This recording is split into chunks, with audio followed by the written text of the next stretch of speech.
كتاب أنزلناه إليك مبارك ليدبروا آياته وليتذكر أولو الألباب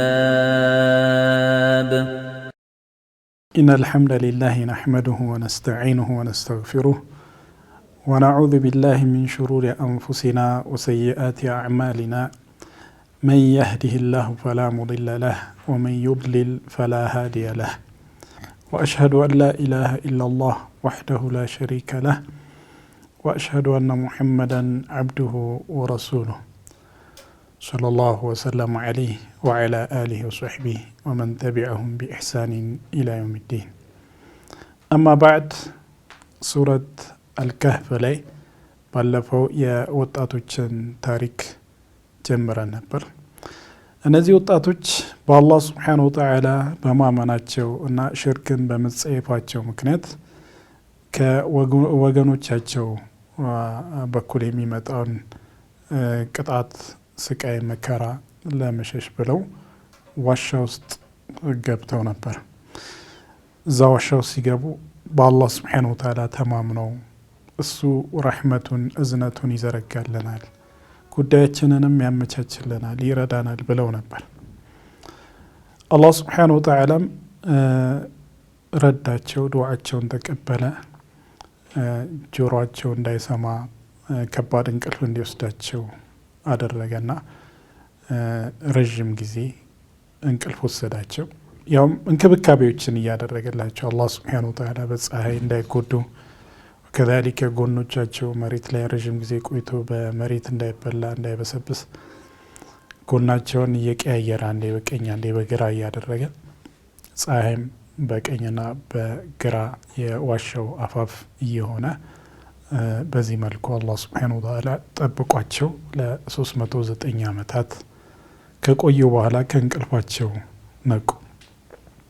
ከእንቅልፋቸው ሲነቁ እርስ በርስ ተጠያየቁ። ምን ያህል ጊዜ ቆየን? አንድ ቀን ወይ ግማሽ ቀን ወይ የተወሰነ ከቀኑ ክፍለ ጊዜ ውስጥ የተወሰነውን የቆየ ነው ተባባሉ። አላህ Subhanahu Wa Ta'ala ነው ይበልጥ የሚያውቀው ከተባባሉ በኋላ ምግብ ስላስፈለጋቸው ከነሱ አንዳቸውን ጥሩ ምግብ ተጠንቅቆ ተደብቆ ይዞ እንዲመጣ ልከውት ነበር። እስከዚህ ድረስ ነበር የተመለከትነው ከዚህ በፊት በነበረው ደርስ። አላህ Subhanahu Wa Ta'ala ምን ይላል? ሱረቱ አልከህፍ 21ኛው አያ ላይ وكذلك أعثرنا عليهم ليعلموا أن وعد الله حق وأن الساعة لا ريب فيها إذ يتنازعون بينهم أمرهم وكذلك ልክ እንደዚሁ እንዳስተኛናቸው ረጅም ጊዜ ከተኙ በኋላ ደግሞ እንደ ቀሰቀስናቸው እንዳነቃናቸው አዕተርና ዐለይሂም አሳወቅንባቸው፣ ሰዎች ያሉበት እንዲያውቁ አደረገን። ሊያዕለሙ አነ ወዕደ ላሂ ሐቅ የአላህ Subhanahu Wa Ta'ala ቀጠሮ እውነት መሆኑን እንዲያውቁ ዘንድ ወአነ ሳዓተ ላ ረይበ ፊሃ ሳዓ ቅያመ ሳዓ ቅያማ የሚቆምበት እለት ጊዜ ምንም ጥርጥር የሌለው መሆኑ የተረጋገጠ መሆኑን እንዲያውቁ ኢዝ የተናዘዑነ በይነሁም አምረሁም በመካከላቸው በእነሱ ሰዎች ጉዳይ ሲጨቃጨቁ አላህ Subhanahu Wa Ta'ala ምን አለ? አሳወቅንባቸው፣ ስለ እነሱ እንዲታወቅ አደረግን ይላል። ታዲያ እነዚህ ሰዎች ረጅም ጊዜ ከተኙ በኋላ እንዲታወቅ ያደረገው አላህ Subhanahu Wa Ta'ala እነ ወዕደ ላሂ ሐቅ ወእነ ሳዓተ ላ ረይበ ፊሃ የአላህ ቀጠሮ እውነት እንደሆነ ቅያማም ደግሞ ምንም ጥርጥር የሌለው እንደሆነ የበለጠ እንዲታወቅ ነው። እነዚህ ሰዎች ረጅም ጊዜ እንቅልፍ ወስዷቸው እንደነቁት ሁሉ የሞቱ ሰዎችም ከሞቱ በኋላ የውመል ቂያማ መቀስቀሳቸው አይቀሬ እንደሆነ በተግባር አላህ Subhanahu Wa Ta'ala ያስተማረበት ክስተት ነው ማለት ነው። ፈቃሉ ብኑ ዐለይሂም ቡንያነን ታዲያ ሰዎች በወቅቱ ከእንቅልፋቸው ሲነቁ የነበሩ ሰዎች ምን አደረጉ? እርስ በርስ ተከራከሩ። ምን እናደርግ በእነዚህ ሰዎች ጉዳይ? ናም ከዚህ በፊት ባየነው ታሪክ ላይ ምግብ እንዲያመጣላቸው የላኩት ሰው ነበር። ያ ሰው ሄዶ ምግብ ሲፈልግ የያዘው ገንዘብ የድሮ ገንዘብ ነው። በድሮ በነበረው ጊዜ ነው የሚያወራቸው የሚፈልገው የምግብ አይነት ምናምን በዛ ምክንያት ነበረ የተደረሰባቸው ማለት ነው። ታዲያ ብዙ ዑለማዎች እንዳሉት ይህ ሰው ያሉበትን ዋሻ ሊጠቁም ጓደኞቹ ወዳሉበት ቦታ ወቅቱ ከነበሩ ህዝቦች ጋር ሲመጡ ዋሻ ውስጥ የነበሩ ፊትያ ወጣቶች እንዳሉ ሞተው ነበር። አላህ ሱብሓነሁ ወተዓላ የሚፈልገውን ሕክማ ጥበብ ካሳወቀ በኋላ ወደ እውነተኛ ሞት ወሰዳቸው ማለት ነው። ነፍሳቸው ወጣ ሞቱ። ታዲያ እነዚህ ሰዎችን ያሉበት ቦታ ቅርስ ሆኖ እንዲቀር እንዲሁም ደግሞ የነዚህ ሰዎች አካላቸውም እንዳይነካ ካሉበት ቦታ ወደ ሌላ ቦታ እንዳይሸጋገር በማሰብ እዛው ግንባታን ገንባባቸው፣ ዙሪያቸውን እንጠረው ብለው እርስ በርስ ተነጋገሩ ማለት ነው። ረቡሁም አዕለሙ ቢሂም ጌታቸው ነው ስለነሱ የበለጠ የሚያውቀውና ምን እናደርግ ግንባታን ገንባሉ። አንዳንዶች ደግሞ መስጂድን ገንባሉ። በተለይ ባለስልጣናት የበላይ የሆኑ ሰዎች ሀሳባቸው መስጂድ እንዲገነባ ስለነበር የነሱ ሀሳብ አሸናፊ ሆነ። ያንን ነው እዚህ ጋር የሚነግረን። ቃለ አለዚነ ገለቡ ዐላ አምሪሂም በጉዳዮቻቸው አሸናፊ የሆኑት ያኔ ድምጻቸው የሚሰማ ባለስልጣናት የበላይ የሆኑ ሰዎች ለነተኺዘነ ዐለይሂም መስጂደን መስጂድ እነሱ ላይ እንሰራባቸዋለን ብለው ወሰኑ። መስጂድ ተሰራባቸው ማለት ነው። ይህ ሰዎች ላይ ወይም ቀብር ላይ መስጂድ መገንባት የሚባለው ነገር የተከለከለ መሆኑ የታወቀ ነው። ይህንን ተግባር ሲተገብሩ ትክክለኛ ስራ ነው ብሎ አላህ ሱብሓነሁ ወተዓላ እያጸደቀው አይደለም። ግን የተከሰተው ክስተት እንዲህ ነበር ነው እንጂ ነቢያችን ሰለላሁ ዐለይሂ ወሰለም በርካታ በሆኑ አሐዲቶች ቀብር ላይ መስጂድን መገንባት እጅግ በጣም ያወገዙት ያስጠነቀቁት ጉዳይ ነው። ምክንያቱም ሰዎች ወደ ቀብር አምልኮ ወደ ተቀበረው አካል አምልኮ ሊሄዱ ስለሚችሉ ድንበር ማለፍ በመሆኑ ማለት ነው። ቀብር ላይ መስጂድ መገንባት የቀደምቶች ወይም ከኛ በፊት የነበሩ መንገድን የሳቱ ሰዎች ተግባር እንደሆነም ተናግረዋል። ለዐነ አላሁ ልየሁደ ወነሳራ ኢተኸዙ ቁቡረ አንቢያኢሂም ወሷሊሒሂም መሳጅድ። አይሁዶችና ነሳሮችን አላህ ሱብሓነሁ ወተዓላ ከዝነቱ ያባራቸው ብለው ረገሙ ነቢያችን ዐለይሂ ሰላቱ ወሰላም። ምክንያቱም ምን አሉ? ምክንያቱም ነቢያት ሲሞቱ እንዲሁም ደጋግ ባሮች በሚሞቱ ጊዜ ቀብራቸው ላይ መስጂዶችን ይገነቡ ነበር።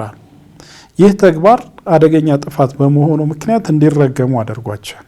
ምክንያቱም ሰዎች የሚሰግዱበት ዒባዳ የሚፈጽሙበት ቦታ የቀብር የተቀበረበት የሰው ያኒ ሙት አስክሬን የተቀበረበት ከሆነ ወዴት ይሄዳል ማለት ነው? እነዚህን የተቀበሩ ሰዎችን ከአቅማቸው ወይም ከቦታቸው በላይ ከሚገባቸው ድንበር ታልፎባቸው እንዲመለኩ ወደ እነሱ አምልኮ እንዲኬድ ያደርጋል ማለት ነው። ለዛ ሲባል አንድና ሁለት ሐዲስ አይደለም በርካታ ሐዲሶች ነቢ ሰለላሁ ዐለይሂ ወሰለም ተናግረዋል። እሳቸውንም በተመለከተ ከሞቱ በኋላ መስጂዳቸው ላይ ቀብራቸው ላይ መስጂድ እንዳይገነባ አላህን ሱብሓነሁ ወተዓላ ተማጽነዋል ማለት ነው። አላሁመ ላ ተጅዐል ቀብሪ ወሰነን ዩዕበድ፣ ጌታዬ ሆይ ቀብሬ የሚመለክ ወሰን እንዳታደርገው ብለው አላህን ሱብሓነሁ ወተዓላ የተማጸኑበት ጉዳይ ነው።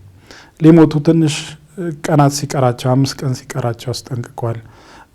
ጣረ ሞት ላይ ያሉም ነቢያችን ሰለላሁ ዐለይሂ ወሰለም ልብስ ፊታቸው ላይ አድርገው ሲጨንቃቸው ከፈት እያደረጉ አይሻ እንዳሉት ለዕነቱላሂ ዐለል የሁድ ወነሳራ ኢተኸዙ ቁቡረ አንቢያኢሂም መሳጅድ፣ አይሁዶችና ነሳሮች ቀብሮችን የነቢያትን ቀብር መስጂድ በማድረጋቸው ምክንያት አላህ ከእዝነቱ ያባራቸው ብሏል። አይሻ ምን አሉ? ዩሐዚሩ ማ ሰነዑ። ይህንን የሚናገሩት ነቢ ሰለላሁ ዐለይሂ ወሰለም አይሁዶችና ነሳሮች የሰሩትን ስራ ለማስጠንቀቅ ነው። የነሱ ተግባር ተመሳሳይ ተግባር እሳቸውም ላይ እንዳይፈጸም ህዝቡ እንዲጠነቀቅ እንዲርቅ ነው ማለት ነው። ስለዚህ ይሄ ግልጽ የሆነ በበርካታ ብዙ ዑለማዎች ሙተዋቲር ብለው በገለጹት ሐዲቶች የተከለከለ ጉዳይ ነው ቀብር ላይ መስጂድ መገንባት ማለት ነው። አላ ኩሊ ሐል እነዚህ ወጣቶች ላይ መስጂድ ገነቡባቸው። ያው ታሪካቸው በዚህ አበቃ። ከነሱ ጋር የተያያዙትን ነገሮች አላህ ሱብሓነሁ ወተዓላ ቀጥሎ ተናግሯል። ምን አለ? ሰየቁሉነ ሰላሰቱን ራቢዑሁም ከልቡሁም። ሰዎች ይላሉ እነዚህን ሰዎች በተመለከተ 3 ሰዎች ናቸው፣ አስሓቡል ከህፍ የዋሻ ሰዎች 3 ሰዎች ናቸው፣ 4ተኛቸው ውሻቸው ነው የሚሉ አሉ አለ አላህ ሱብሓነሁ ወተዓላ። ወየቁሉነ ኸምሰቱን ሳዲሱሁም ከልቡሁም። አንዳንዶች ደግሞ 5 ናቸው የሚልም አለ፣ 6ተኛቸው ውሻቸው ነው የሚል አለ። በእነዚህ ሰዎች ቁጥር ላይ መላምቶችን የሚሰነዝሩ በርካታ ሰዎች አሉ። በመጀመሪያ ደረጃ የእነዚህን ሰዎች ቁጥር ማወቅ ምንም የሚፈይደው ነገር የለም። 3 የሚሆኑ 5ም 7 የሚሆኑ እነዚህ ሰዎች ትልቁ ተአምር ምንድነው? አላህ ሱብሓነሁ ወተዓላ ለረጅም ጊዜ አስተኛቸው፣ ከዛ በኋላ እንዲነቁ አደረገ ማለት ነው። ከነዚህ ሰዎች ምንማራቸው በርካታ ምንቀስማቸው ጠቃሚ ነገሮች አሉ። የተወሰኑትን እንዳየ ነው ማለት ነው። ያ ነው እንጂ ከቁጥራቸው ጋር የተያዘ ምንም ነገር የለም። ቁጥራቸውን አወቅን አላወቅን ምንም ለዲናችንም ሆነ ለዱንያችን የሚጠቅመን ምንም ነገር የለም። አንደኛ ያ ነው። ሁለተኛ ቢሆንም ራሱ መናገር ያለበት አንድ ተናጋሪ መረጃ ሲኖረው ብቻ ነው። 3 መሆናቸውን ቁርአን ላይ ወይም በትክክለኛ ዘገባ የተረጋገጠ ነገር ሲኖር እንጂ ያለ እውቀት መናገር ተገቢ አይደለም። ለዛ ነው አላህ ሱብሓነሁ ወተዓላ ረጅመን ቢልገይቢ ገይብን ያኒ ከእውቀት ውጪ ከእይታ ውጪ ያለን ነገር ዝም ብሎ በመገመት ምንም እውቀት ሳይኖራቸው ግምትን ብቻ በመሰንዘር መላምቶችን የሚናገሩ አሉ አለ። ይህ እንግዲህ የውግዘት ቃና ያለው ነው ማለት ምንም አይነት መረጃ ሳይኖረው ያለፈ ታሪክ ነው። ምንም ሰነድ ሳይኖረው መናገር ማለት ነው። ይሁንና ግን እዚች ጋር አላህ ሱብሓነሁ ወተዓላ 3 ናቸው 4ተኛቸው ውሻቸው ወይ 5 ናቸው 6ተኛቸው ውሻቸው ብሎ የተሰነዘሩ ቃላቶችን ረጅመን ቢልገይብ ብሎ ከወሰፈ በኋላ ወየቁሉነ 7 ወታሚኑሁም ከልቡሁም አለ። ከነሱም ውስጥ ደግሞ 7 ናቸው ወጣቶቹ ሰዎች 7 ናቸው 8ተኛቸው ውሻቸው ነው ያለም አለ ካለ በኋላ ይህን ግን ምንም አላለውም አላህ ሱብሓነሁ ወተዓላ። 2 ረጅመን ቢልገይብ ብሎ ካወገዘው በኋላ ይህንን ግን ዝም ነው ያለው። አስከትሎ ምን አለ? ቁል ረቢ አዕለሙ ቢዒደትህም የነሱን ቁጥር ጌታዬ ብቻ ያውቃል በለ። ማ ያዕለሙሁም ኢላ ቀሊል በጣም ውስን እንጂ ማንም አያውቃቸውም። በትክክል ቁጥራቸው ምን ያህል ነው የሚለውን ማንም አያውቅም አለ። እዚህ ጋር ኢብኑ አባስ ምን ይላሉ? አነ ሚነል ቀሊል الذين استثناهم الله تعالى هم 7 ثامنهم كلبهم ይላል። እኔ ከትንሾች ነኝ አላህ ትንሽ ሰው ሲቀር የተወሰኑ ሰዎች እንጂ አያውቃቸውም ብሎ ከለያቸው ውስጥ ነኝ ይላል ኢብኑ አባስ። ويقولون 7 وثامنهم كلبهم قل ربي أعلم بعدتهم ما يعلمهم إلا قليل على الله በጣም ውስን ሰዎች እንጂ አያውቃቸውም ማለት እኔ ከውስኖቹ ነኝ የምመደበው አሉ። አውቃለሁ እነዚህን ሰዎች 7 መሆናቸውን አውቃለሁ አሉ። ምንድነው? ከአረፍተ ነገሩ በመውሰድ ነው። ምክንያቱም አላህ ሱብሓነሁ ወተዓላ 3 ራቢዑሁም ከልቡሁም የሚለውን ወከዛሊከ 5 ሳዲሱሁም ከልቡሁም የሚለውን ረጅመን ቢልገይብ ዝም ብሎ መላምት ገይብን በግምት ማውራት እንደሆነ ተናግሯል። 7 ወታሚኑሁም ከልቡሁም 7 ናቸው 8ተኛቸው ግን ውሻ ነው የሚለውን ግን ምንም አላለም። ስለዚህ ይህንን አረፍተ ነገር በመከተል 7 ናቸው ብሏል። ዞሮ ዞሮ 7 መሆናቸው በአብዛኛው ከዚህ አረፍተ ነገር መረዳት እንችላለን። ግን ቁጥራቸው ምንም የሚፈይደው ነገር የለም። ቁጥራቸው 5 የሚሆን 7 ምንም ለዱንያም ሆነ ለአኺራ የሚጠቅም ፋይዳ የለውም ቁጥራቸውን ከማወቅ ማለት ነው።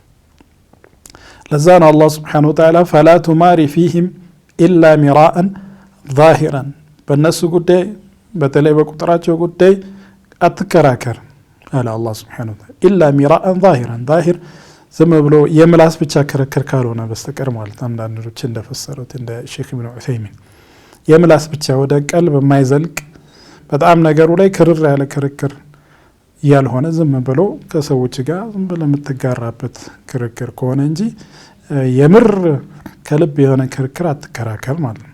ወላ ተስተፍቲ ፊህም ሚንሁም አሐዳ ላ ተስተፍቲ ደግሞ ማጠይቅ ፊህም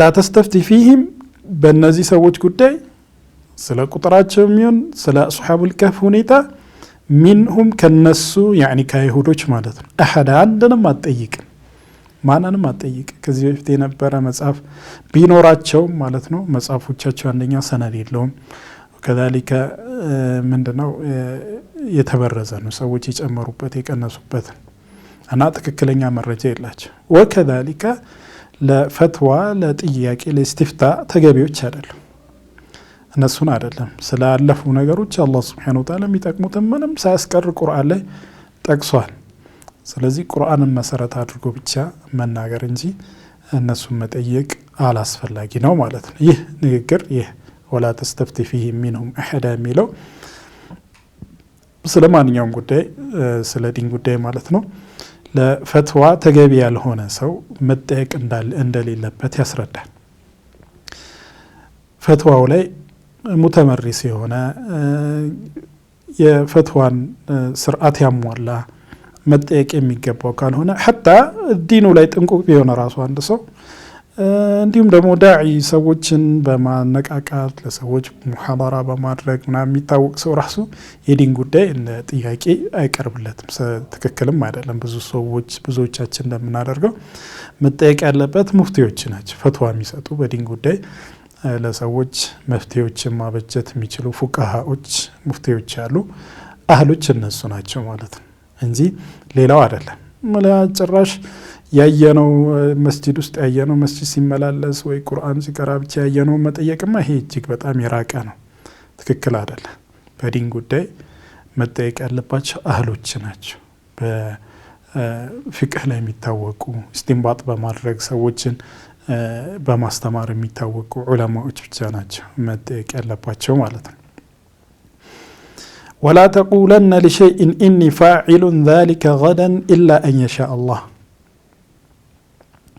ይሄ ደግሞ ለነቢያችን ሰለላሁ ዐለይሂ ወሰለም በተለይ በቀጥታ እሳቸውን አላህ Subhanahu Wa Ta'ala ያስተማረበት ወከዛሊከ ከሳቸው በስተጀርባ ያሉ ኡመቶቻቸው ሁላችንንም የሚመለከት አዳብ ስርዓት እሱ ምንድነው ነገ የሆነ ነገር አደርጋለሁ ወይ ነገ እመጣለሁ ወይ ነገ እንዲሆናል ብለን ስንናገር አላህ Subhanahu Wa Ta'ala ከፈቀደ የሚለውን ኢንሻአላህ የሚለውን ማከል እንዳለብን ይህ የወረደበት ሰበብ ዑለማዎች እንደጠቀሱት ነብያችን ሰለላሁ ዐለይሂ ወሰለም ተጠይቀው ነበር በአይሁዶች አማካይነት የመካ ቁረይሾች ለነብያችን ሰለላሁ ዐለይሂ ወሰለም ጥያቄዎችን አቀረቡላቸው ያው ቁረይሾች ነብያችን ሰለላሁ ዐለይሂ ወሰለም በተለያየ መልኩ ዳዕዋቸውን ለማሰናከል ለማደናቀፍ ብዙ ጥረቶችን አድርጓል ካደረጉት ጥረት ውስጥ መዲና ሄደው አይሁዶች ያሉበት ስለ ነብያችን ሰለላሁ ዐለይሂ ወሰለም ተናግረው እሳቸውን በመልኩ ማደናቀፍ እንዳለባቸው ተመካክረው ነበር የመጡት ታዲያ አይሁዶች ምን አሏቸው ሶስት ጥያቄ ጠይቋቸዋል እነዚህ ሶስት ጥያቄ ነብይ እንጂ ማንም አያውቅም ከመለሰ እውነት ነብይ ነው ካልሆነ ግን ስተት ነው አሏቸው ሶስት ጥያቄው ሁለቱ ጥያቄዎች እዚህ ሱራ ላይ የተመለሱ ናቸው አንደኛው ጥያቄ ሱረት አልኢስራእ ላይ የተጠየቀ የተመለሰ ነው እነዛም ጥያቄዎች ምንድናቸው አንደኛ ስለ ወጣቶች ጠይቋቸው ለዲናቸው ብለው ሸሽተው ዋሻ ውስጥ የገቡና ረጅም ጊዜ የተኙ ሰዎች ታሪክ ምንድነው ብላችሁ ጠይቁታሉ ለነብዩ ሰለላሁ ዐለይሂ ወሰለም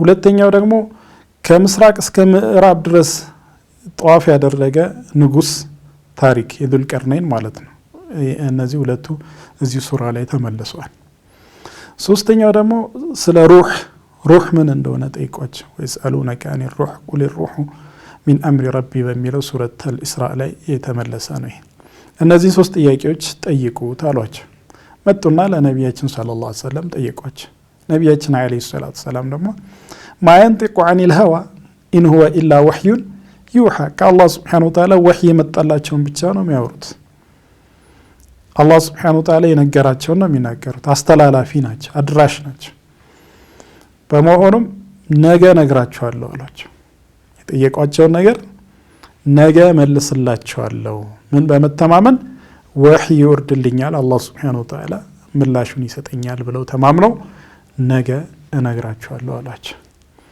ነገር ግን ነብዩ ሰለላሁ ዐለይሂ ወሰለም ኢንሻአላህ አላሉ። በዛ ምክንያት አላህ ሱብሓነሁ ወተዓላ ትምህርት ሰጣቸው ማለት ነው። ነገ ሲጠብቁ የለም አላህ ሱብሓነሁ ወተዓላ ወህይ አላወረደም። በሁለተኛው ቀን የለም፣ በሶስተኛው ቀን የለም። 15 ቀን ያህል ወህይ ቆየ ማለት ነው። እንግዲህ ተመልከት፣ ይሄ በጣም ከባድ ነብዩ ሰለላሁ ዐለይሂ ወሰለም ነብይነታቸውን ለመጋፋት የሚሆናቸው እሳቸውን ለማደናቀፍ የሚሆናቸው ትልቅ ምክንያት ነበር ይዘው የመጡት። በተለያየ ነገር ጥረዋል። ይሄ ግን ከእውቀት ጋር የተያያዘ ነው። ነብይ የሚመልሰው ጥያቄ ነው። ያ ነገ ተብሎ ነገ ሲመጣ የለም። ይህ ከባድ ፈተና ነበር ለነብዩ ሰለላሁ ዐለይሂ ወሰለም። ነገር ግን አላህ ሱብሓነሁ ወተዓላ ኢንሻአላህ ማለት በጣም ከባድ ፈተና ላይ በጣም ወሳኝ ሁኔታ ላይ ራሱ ሊያደነው የሚችለው እሱ እንደሆነ እያስተማረ ነው። በማንኛውም ሁኔታ ኢንሻአላህ ማለት ወሳኝ እንደሆነ ነገ አደርጋለሁ በአላህ ፍቃድ። አላህ ከፈቀደ ነው ማንኛውም ነገር የሚሆነው፣ እሱ ካልፈቀደ ምንም ሊሆን ስለማይችል ማለት ነው። على كل حال እዚህ አያ ላይ ምን አላቸው? ወላ ተቁለነ በፍጹም እንዳትል። እንግዲህ ጠንካራ ክልከላ ነው። ኑን التوكيد ያለው ወላ ተቁለነ እንዳትል ኢኒ ፋዒሉን ذلك غدا ይህንን ነገር ማንኛውም ነገር ማለት ነው ነገ እፈጽመዋለሁ እንዳትል ኢላ አንየሻ አላህ ስብሓነሁ ወተዓላ ከፈለገው እንጂ ያኒ አላህ ከፈለገው ፈጽመዋለሁ በል እንጂ ማለት ነው። ኢንሻአላህ አደርገዋለሁ በል እንጂ ያለዚያ እንዳትል። ወዝኩር ረበከ ጌታህን አውሳ ኢዛ ነሲተክ በምትረሳ ሰዓት ያኒ ምን ማለት ነው? ኢንሻአላህ ማለትን ረስተው ራሱ ነገ አደርጋለሁ፣ ነገ እመጣለሁ፣ ነገ እንዲህ ይሆናል ካልክ በኋላ ኢንሻአላህ ሳትረስተው ማለት ነው ከቆየ በኋላ ብታስታውስ ራሱ ኢንሻአላህ በል ማለት ነው። ወዝኩር ረበከ ጌታህን አውሳ ኢዛ ነሲት ስትረሳ፣ በወቅቱ ረስተህ ካላልክ ስታስታውስ አላህን አውሳ ኢንሻአላህ በል ነው። ወቁል ዓሳ አን የህዲየኒ ረቢ ሊአቅረበ ሚን ሃዛ ረሸዳ አላህ ስብሓነሁ ወተዓላ ከዚህ ለበለጠ ለቅን መንገድ ሊያገራኝ ይከጀላል ከአላህ ስብሓነሁ ወተዓላ ከጀላለሁ በል አላቸው ለነቢያችን ሰለላሁ ዐለይሂ ወሰለም። ይሄ እንግዲህ በመጀመሪያ ደረጃ እሳቸውን የሚመለከት ሲሆን እንዲሁም ደግሞ የእሳቸውን ኡማም ይመለከታል። ማንኛውም ነገር ነገ አደርጋለሁ፣ ነገ እመጣለሁ፣ ነገ እንዲንፈጽማለን፣ ነገ እንገናኛለን በሚል ሰዓት ማንኛውም ሰው ኢንሻአላህ ማለት ይኖርበታል ማለት ነው። ሂዳያንም መመራትንም የነገሮች መግራትንም ከአላህ ስብሓነሁ ወተዓላ መከጀልና ከሱ መማፀን ይኖርበታል ማለት ነው። ወለቢቱ ፊ ከህፊሂም 300 ሲኒነ ወዝዳዱ 9 እነዚህ ሰዎች ለቢቱ ቆዩ ይለናል። ፊ ከህፊሂም ዋሻቸው ላይ 300 ሲኒነ 300 ዓመታት ዋሻቸው ውስጥ ቆዩ። ወዝዳዱ 9ንም ጨመሩ። ይህ እንግዲህ የአረብኛ የንግግር ስልት ነው። 309 ማለት ነው። አጠቃላይ 309 ዓመታትን ዋሻቸው ላይ ተኝተው ቆዩ። ተመልከት እንግዲህ 309 ዓመታት ማለት በርካታ ትውልዶች የሚያልፉበት ጊዜ ነው። የብዙ ሰው እድሜ ነው። እነዛን ሁሉ እነዚህ ወጣቶች በእንቅልፍ ብቻ ነው የቆዩት፣ ተኝተው ነው የቆዩት 309 ዓመት ማለት ነው። አላህ ስብሓነሁ ወተዓላ አንዴ በቀኝ ጎን አንዴ በግራ ጎን እያደረጋቸው ማለት ነው። ውሻቸው ደጃፉ ላይ በፊት እግሩ ዘርግቶ ቁጭ ብሎ ማለት ነው።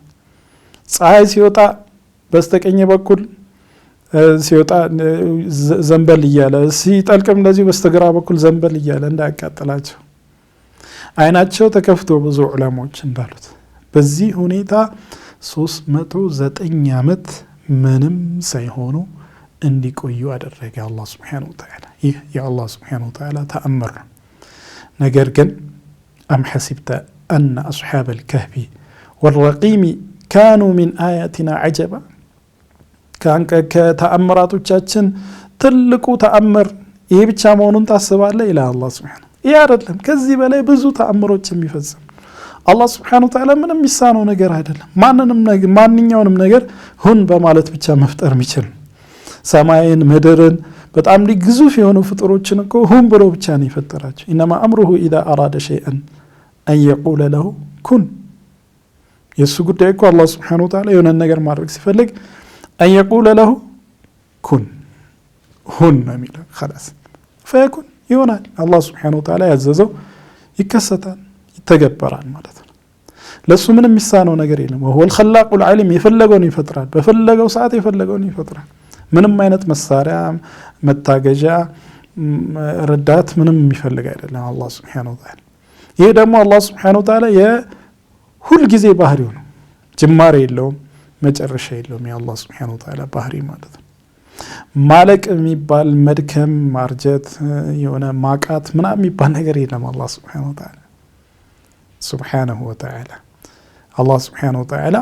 ምንም የሚያቀተው ነገር የለምና በጣም ከሰዎች አእምሮ ውጭ ሰዎች በአእምሯቸው መሳለም አይችሏቸውን ትልልቅ ተአምራቶችን የሚፈጽም ነው ከነዛ ተአምሮች ውስጥ አንዱ ውስኑ ነገር ነው ማለት ነው 309 ዓመታት መተኛታቸው ማለት ነው قل الله اعلم بما لبثوا الله سبحانه وتعالى የበለጠ እነሱ የቆዩበትን ጊዜ አዋቂ ነው በላቸው እሱ የበለጠ አዋቂ ስለሆነ እሱ ነው የተናገረው እሱ የተናገረው ነው ዕውቀት እሱ የተናገረው ነው እውነት ስለዚህ 309 ዓመት የሚለውን ትክክለኛው ቆይታቸው ጊዜ ማለት ነው له غيب السماوات والارض له لله سبحانه وتعالى ብቻ ነው غيب السماوات والارض የሰማያትና የምድር ሚስጥር በሰማያት ውስጥ ያሉ በምድር ውስጥ ያሉ ሚስጥሮች ከሰዎች የራቁ አይቶት የማያውቁ አስቦት የማያውቁ ሰምቶት የማያውቁ ብዙ ሚስጥሮች ብዙ የሩቅ ዕውቀቱ የሩቅ ሚስጥሮች አላህ Subhanahu Wa Ta'ala ለሱ ሚስጥር አይደለም ሸሃዳ ነው ሁሉ ነገር ለአላህ Subhanahu Wa Ta'ala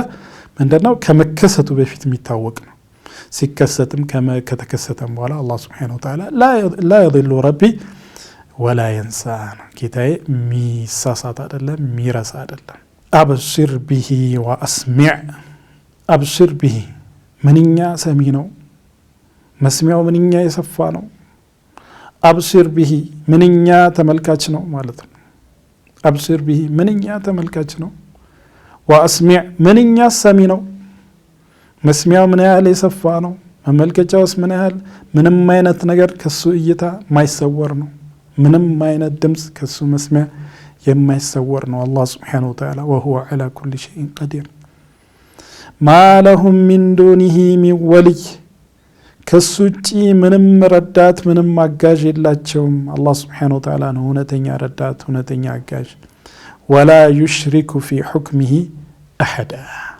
በሱ ፍርድ ደግሞ ከሱ ፍርድ ጋር የሚጋራ አንድም የለም አላህ Subhanahu Wa Ta'ala የወሰነው እሱ የፈረደው ብቻ ነው የሚከሰተው ማለት ነው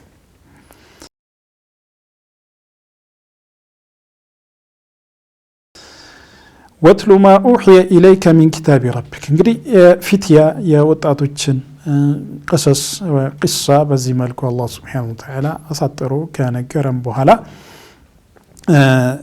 ቁርአንን ማንበብ በቁርአን መጠቀም እንዲሁም ደግሞ ከመልካም ሰዎች ጋር አብሮ መሆን የመሳሰሉ ምክሮችን ደግሞ ያስከትሎ ተናገረ ወትሉ ማ ኡህየ ኢለይክ ሚን ኪታቢ ረቢክ ላ ሙበድለ ሊከሊማቲሂ ወለን ተጅደ ሚን ዱኒሂ ሙልተሐዳ ኡትሉ اتبع ما ተከተል ማለት ማ ኡህየ ኢለይከ ሚን ኪታቢ ረቢክ ወደ አንተ የወረደውን ከጌታ የሆነውን መጽሐፍ ተከተል ኡትሉ ተከተል يعني ቲላዋ መከተል የሚባለው ነገር በምላስ መቅራት ቁርአንን ማንበብ ቲላዋ ይባላል وكذلك ከዚህ የላቀው ትልቁ እውነተኛው ቲላዋ ደግሞ የቀራነውን ያነበብነውን ቁርአን የተረዳነውን ቁርአን መተግበር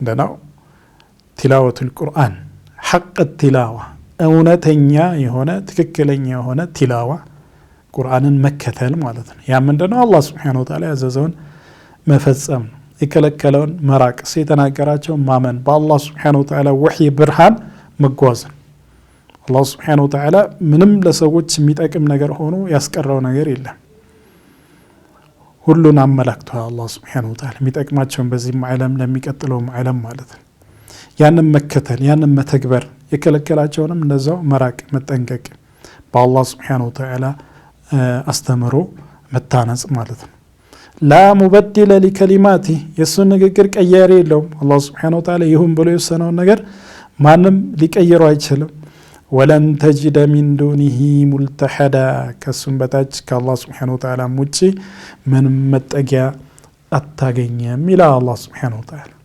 ወስቢር ነፍሰከ መዐ አለዚነ የድዑነ ረበሁም። ይህ እንግዲህ ከአላህ ስብሓነሁ ወተዓላ ጋር የሚኖረን ግንኙነት ሲሆን ከባሮች ከፍጡራን ጋር ደግሞ የሚኖረንን ግንኙነት ምን ይላል? ወስቢር ነፍሰከ ነፍስህን አጽና፣ መዐ አለዚነ የድዑነ ረበሁም ጌታቸውን ከሚያመልኩ እሱን ከሚማጸኑ ባሮች ጋር ከነሱ ጋር ሁን ነው። ከሙእሚኖች ጋር ከመልካም ሰሪዎች ጋር ሁን፣ ታገስ፣ እነሱን አትሽሽ፣ አትራቅ። መዐ አለዚነ የድዑነ ረበሁም ቢልገዳቲ ወልዐሺ በጠዋትና ማታ አላህን ስብሓነሁ ወተዓላ የሚያወሱ የሚሰግዱ ጌታቸውን የሚያወድሱ የሚያጠሩ ከመልካም ሰዎች ጋር ሁን። ዩሪዱነ ወጅሀ የአላህን ስብሓነሁ ወተዓላ ፊት ፈልገው ለአላህ ብቻ ብለው ዒባዳዎችን የሚሰሩ ሙኽሊሶች፣ አማኞች፣ ዛኪሮች ከነሱ ጋር ብቻ ሁን ይላል። ወላ ተዕዱ ዐይናከ ዐንሁም አይንህ እነሱን አሸጋገር፣ እነሱን ትተህ በዱንያ የተንፈላሰሰውን ኩራተኛውን ትዕቢተኛውን እነሱን በፍጹም እንዳትከተል፣ ከነሱ ጋር እንዳትሆን፣ አማኞችን በፍጹም ልተዋቸው አይገባም። ወላ ተዕዱ ዐይናከ ዐንሁም ቱሪዱ ዚነተል ሐያቲ ዱንያ የዱንያን ጌጥ የዱንያን ጊዜያዊ ቅጽበታዊ ደስታ ፈልገህ ከነዛ ሰዎች ከኩራተኞች ከትዕቢተኞች ጋር በፍጹም እንዳትሆን እያለ ነው አላህ ሱብሓነሁ ወተዓላ። ይሄ ለነቢያችን ሰለላሁ ዐለይሂ ወሰለም እንዲሁም ለነቢያችን ሰለላሁ ዐለይሂ ወሰለም ተከታዮች በአጠቃላይ ሰዎች መልካም ሰዎች ከመልካም ሰዎች ጋር ነው መሆን ያለባቸው። አላህን ከሚያወሱ ከሰጋጆች ከጾመኞች ቁርአንን የሚያነቡ ቁርአንን የሚተገብሩ ሱናን የሚተገብሩ ከነሱ ጋር ነው መሆን ያለበት። ፉሳቆች፣ ፉጃሮች፣ ትዕቢተኞች፣ ኩራተኞች ከነሱ ጋር መመደብ የለበትም ማለት ነው። ወላ ቱጢዕ መን አግፈልና ቀልበሁ ዐን ዚክሪና ልቡን እኛን ከማውሳት ያዝንጉ ያደረግነውን በዱንያ ብቻ የተጠመደ ስለ ሴት፣ ስለ ገንዘብ፣ ስለሚበላው፣ ስለሚዝናናበት ብቻ የሚያስብ ለምን ተፈጠርኩ፣ ማን ፈጠረኝ፣ ማድረግ ያለብኝ ምንድነው፣ የወደፊት ዕጣ ፈንታዬ ምንድነው፣ ስለዚህ ምንም ደንታ የሌለው ያእኩሉነ ከማ ተእኩሉል አንዓም እንዳለው አላህ ሱብሓነሁ ወተዓላ እንስሳዎች እንደሚበሉት ይበላል። ስለ ምግብ አይነት ብቻ ነው የሚያሳስበው። የምግብ አይነት ያማርጣል። የመዝናኛ ቦታዎች ነው የሚያሳስበው። የሴት አይነት ነው የሚለዋውጠው።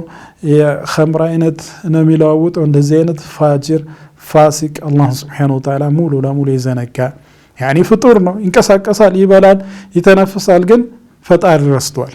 በጣም ይገርማል እኮ ፍጡር መሆኑን ያውቃል። ከዚህ በፊት አልነበረም። ከሆነ ጊዜ በኋላ ነው የተከሰተው እዚህ ምድር ላይ ማለት ነው። ግን ማን ነው ያመጣው? ይሄንን ያደረገው ማን ነው? ለምንስ ነው ያደረገው? ከሱ ምን የሚጠበቅ ኃላፊነት አለ? ይሄን ነገር ምንም አይጠይቅም ማለት ነው። ይሄ እንግዲህ አስተሳሰቡ የፈለገ የመጠቀ አስተሳሰብ ላይ ቢሆን ራሱ ማለት ነው በተለያየ በቴክኖሎጂ የሚሆን በተለያየ ነገር የመጠቀ በጣም ብዙ አስደማሚ ነገሮችን የሚሰራ ቢሆን ራሱ ማለት ነው አስተሳሰቡ በዚህ የተገደበ ከሆነ ምንም አይጠቅመውም ማለት ነው። ይሄ ጋፊሉን ቀልቡሁ አን ዚክሪላህ አላህን ሱብሓነሁ ወተዓላ ከማውሳት ልቡ የዘነጋ የሞተ ነው። እንደዚህ አይነቱን አትታዘዝ ከሱም እንዳትሆን ይላል አላህ ሱብሓነሁ ወተዓላ። ወተበዐ ሀዋህ ስሜቱን ብቻ የሚከተል ወካነ አምሩሁ ፉሩጣ ጉዳዮቹ ሁሉ ጥፋት የሆነ ማለት ነው። ከንቱ በቃ ጊዜው ከንቱ ነው፣ እድሜው ከንቱ ነው፣ እውቀቱ ከንቱ ነው፣ ሁሉ ነገሩ ከንቱ የሆነ ሰው ምንም እርባና ቢስ ስለ አኸራው ማያቅ ስለ ጌታው ማያቅ መስራት ያለበትን የማያቅ እንደዚህ አይነቱን ሰው ከሱ አትመደብ፣ እሱን አትታዘዝ እያለ ነው አላህ ሱብሓነሁ ወተዓላ። ወቁሊል ሐቁ ሚን ረቢኩም ፈመን ሻአ ፈልዩእሚን ወመን ሻአ ፈልየክፉር። ወቁሊል ሐቅ ሚን ረቢኩም ሐቅ ከጌታችሁ አላህ ሱብሓነሁ ወተዓላ ያለው ሲወሰነው ሲያወረደው ነው ሐቅ። ፈመን ሻአ ፈልዩእሚን የፈለገ ይመን፣ ወመን ሻአ ፈልየክፉር የፈለገ ደግሞ ይክዳ። ከሃዲም አማኝም ለሁለቱም መንገዱ ክፍት ነው። ነገር ግን መብቱ ነው እንደፈለገ ይሁን ምንም አይጠየቅም ማለት አይደለም። ለዛ ነው ይሄ ዛቻ መሆኑን የሚከተለው አረፍተ ነገር ያሳያል። ምን ይላል? ኢና አዕተድና ሊዛሊሚና ናራን ለበዳዮች ነፍሳቸውን ለበደሉ ለከሃዲያን ለእንቢተኞች ማለት ነው ለነሱ እኮ አዘጋጅተናል ናረን እሳት በቃ የበዳዮች መግቢያ መኖሪያ እሳት ነው መደገፊያቸው መተኛቸው መቆሚያቸው ከላይ የሚጠለላቸው የሚያቀፋቸው የሚሸፍናቸው ሁሉ እሳት ነው በቃ በእሳት ነው የተከበቡት አሐጠ ቢሂም ሱራዲቁሃ አጥሮቿ በዙሪያው ያካበቡ ሲሆን በቃ ከጀሃነም መውጫ ምንም የለውም በየትኛውም መንገድ ከጀሃነም አይወጣም በየትኛውም መንገድ ረፍት ፋታ የሚባል አያገኝም ከላይ እሳት ከታች ከጎን ከቀኝ ከፊት ከኋላ ከሁሉም አቅጣጫ በእሳት የተወረረ ነው የሚሆነው ወኢን የስተጊቱ እሳቱ አቋጥሏቸው ተለብልበው ተጠምተው ማለት ነው ተጨንቀው ኢጋታ በሚፈልጉ ሰዓት እርዳታ ጠምቷቸው ከዛ ሙቀ ከዛ ቃጠሎ ከዛ ጥማት ፋታ ሲፈልጉ ምን እንደሚደረጉ ታውቃለ ይጋቱ ቢማኢን ከልሙህሊ የሽዊ الوجوه ይጋቱ ይመጣላቸው ለእርዳታ ጥም ማርኪያ ከዛ ተቃጥሎ የሚያቀዘቅዝ የሚያረካ እንዳይመስል ከልሙህሊ የሽዊ الوجوه እንደ የዘይት ዝቃጭ የተለበለበ የተጠበሰ ያረረ የዘይት ዝቃጭ ሲታይ ራሱ የሚዘገነን ሽታው የሚዘገነን ለመጠጣት የማይመች አደገኛ የሆነ የፈላ የዘይት ዝቃጭ ይመጣላቸዋል የሽዊ ልጅ ገና ወደ ፊታቸው ሲቀርብ ፊታቸውን የሚጠብስ ፊታቸውን እንዳለ የሚያቀልቅ አደገኛ የሆነ መጠጥ ነው የሚመጣላቸው ተቃጥለው ሌላ ቃጠሎ ነው የሚመጣላቸው ፋታ የሚባል ረፍት ቅዝቃዜ የሚባል የለም ጀሃነም ውስጥ ቢሰሸራብ ምንኛ የከፋ መጠጥ ነው ፊታቸውን ሁሉ አቅልጦ የሚወጣ ገና ወደ ውስጣቸው ሲገባ የውስጥ ሰውነታቸው የሚቆራርጥ የሚበጣጥሳቸው ምንኛ የከፋ ነው ወሳአት ሙርተፈቃ መጣቀሚያቸው ምንኛ የከፋች ናት መጣቀሚያ ያለው እንግዲህ ሙርተፈቃ እንግዲህ ተሐኩም ይባላል እስሉብ ተሐኩም يعني ምንም በቃ መጠቀም ቢያስቡ ምንም ቢፈልጉ ከዚህ ውጭ አማራጭ የላቸውም ማለት ነው በቃ ጀሃነም ውስጥ መደገፊያቸው መተኛቸው መቀመጫቸው መቆሚያቸው ጀሃነም ከዛ ውጭ አማራጭ የላቸው ይህ እንግዲህ የበዳዮች ከሃዲያን ነፍሳቸውን የበደሉ ሰዎች መድረሻ ስለዚህ فمن شاء فليؤمن ومن شاء فليكفر ይሄንን ቃጠለ ይሄንን መከራና ስቃይ ሁሌ ማይለመድ መከራን መቅመስ የፈለገ ሰው ان شاء فليكفر ከዚህ መዳን የፈለገ ደግሞ فليؤمن ካመነ ደግሞ የሚቀጥለው ምንድነው የሚቀጥለው አያት ላይ ምን ይላል ان الذين امنوا ተመልከቱ የቁርአን መታኒነት ቁርአን መታኒ ነው ስለ ጥፋተኞች ጥፋት የነሱን ቅጣት መጨረሻቸውን ሲናገር ስለ አማኞች ደግሞ ስለ ጥንቁቆች የነሱን ደግሞ ድሎት ይነግረናል ان الذين امنوا وعملوا الصالحات انا لا نضيع اجر من احسن عملا እነዚያ ያመኑ ደግሞ አለ አላህ Subhanahu Wa Ta'ala በተናገራቸው ነብዩ ሰለላሁ ዐለይሂ ወሰለም በተናገራቸው ሁሉም ያመኑ ማለት ነው የኢማን መሰረቶች ደግሞ ነብዩ ሰለላሁ ዐለይሂ ወሰለም ይዘረዘሯቸው አንቱ ሚና ቢላሂ ወመላኢከቲሂ وكتبه ورسله واليوم الآخر وتؤمن بالقدر خيره وشره بالله سبحانه وتعالى مامن بملائكوች ማመን በመጻፍቶች ማመን በመልእክተኞች ማመን በመጨረሻው ቀን ማመን እንዲሁም ደግሞ በቀደር ማንኛውም ውሳኔ የአላህ Subhanahu Wa Ta'ala እንደሆነ ማመን እና የነዚህ ዝርዝር ጉዳዮች ሁሉ ማለት ነው እንዲሁም ደግሞ እምነቱን በመልካም ስራ ያስከተለ وعمل الصالحات መልካም ስራዎችን ይሰሩ إنا لا نضيع أجر من أحسن عملا إنيا سراون يسامر سو من دا كنتو نادركم إلى اليوم الشاشلن أبركتن أسامرن من كفلونه تملكت إنا لا نضيع أجرهم على العالم إن الذين آمنوا وعملوا الصالحات نزي آمنونا ملكا يسروا አጅራቸውን ከንቱ አናደርግም ሳይሆን ያለው ምንድነው ስራውን ያሳመረ ሰው አጅሩን ከንቱ አናደርግም ምን ማለት ነው ይሄ እነዚህ እኮ ስራቸውን አሳምረዋል ማለት ነው ካመና አንድ ሰው መልካም ከሰራ ስራውን ያሳመረው እሱ እንዲያው ምንዳውን ምንሰጣቸው እኮ ስራቸውን በማሳመራቸው ምክንያት ነው ይሄንን ትምህርት የሚሰጥ ነው ይሄ እንግዲህ الإظهار في موضع الإضمار ይባላል ضمير ተውላጠ ስም በሚጠበቅበት ቦታ ላይ ቀጥታ ስሙን መጥቀስ ማለት ነው ይሄ ፋይዳው ምንድነው احسن عملا ስራን አሳመሩ በዛ ምክንያት ደግሞ ይሄንን ምንዳ አገኙ ማለት ነው ኡላኢከ እነዚህ ሰዎች ታዲያ ኡላኢከ የሚለው እንግዲህ ከፍታቸውን የሚጠቁም ኢሻራ ነው። እነዚያ ከፍ ያሉ ሰዎች በዚህ ስራ ማዕረጋቸው የላቁ ሰዎች ማለት ነው። ለሁም ጀናት ለነሱ ብቻ ነው ጀነት። ለሁም ጀናት ለነሱ ብቻ ነው ጀነቶች። ጀናቱ ዐድኒን የመኖሪያ በቃ ሁልጊዜ የሚኖሩበት ሁልጊዜ የሚፈልጉትን ነገር እስከ ጥግ ድረስ ተሟልቶላቸው የሚኖሩበት ቋሚ ሆነው የሚቀጥሉበት ጀነት። ተጅሪ ሚን ተሕቲሂሙል አንሃር ከስሮቻቸው ወንዞች የሚፈሱ ከህንፃዎቻቸው ስር ከዙፋኖቻቸው ስር የማያበሰብስ በሚፈልጉት አቅጣጫ የሚሄድ በርካታ የሆኑ ወንዞች የሚፈሱበት ማለት ነው። ዩሐለውነ ፊሃ ሚን አሳዊር እንዲሁም ደግሞ ይጋጌጣሉ። ሚን አሳዊር በተለያዩ አምባሮች ማለት ነው። ሚን ዛሀብ ከወርቅ የሆነ ተመልከት፣ ወንድም ሴትም ማለት ነው። ዱንያ ላይ ወንዶች በወርቅ እንዳያጌጡ ተከልክሏል። ጀነት ውስጥ ግን ወርቅ ያው ማንኛውም ጀነት ውስጥ ያሉ ወርቅ ልብሶች፣ የምግብ የፍሩት አይነቶች ምናምን ዱንያ ላይ ካሉት በስም ብቻ ነው የሚመሳሰሉት።